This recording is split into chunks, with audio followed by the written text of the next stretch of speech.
नमस्कार. आनंदा इंजिनिअरिंग वर्क्समध्ये पुरी साहेबांचं स्वागत आहे. यांचं कनेरवाडी तालुका कळंब धाराशिव यांचं अन्नपूर्णा नावाने तिथे गृह उद्योग आहे. तर आता यांनी आमच्याकडनं घेतलंय पापड मेकिंग मशीन आणि यावर त्यांनी पापड करून पाहिलेत. या मशीनवरती उडीद, मूग, नागली, तांदूळ, सोयाबीन, पोहे, साबुदाणा, बटाटा, मका, बाजरी, ज्वारी एवढ्या प्रकारचे पापड, ज्वारी, तांदूळ, नागली, नाचणीच्या भाकरी आपल्याला करता येतात. चपाती आणि पुरी येते. आणि यानंतर सुद्धा तुम्हाला जर वेळ असेल तर तुम्ही पाणीपुरी सुद्धा करू शकताय.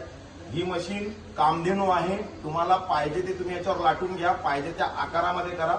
आणि व्हिडिओ आवडल्यास लाईक करा, शेअर करा आणि सबस्क्राईब करायला विसरू नका. आणि पुरी साहेबांकडे अन्नपूर्णा गृह उद्योग इथे अवश्य भेट द्या.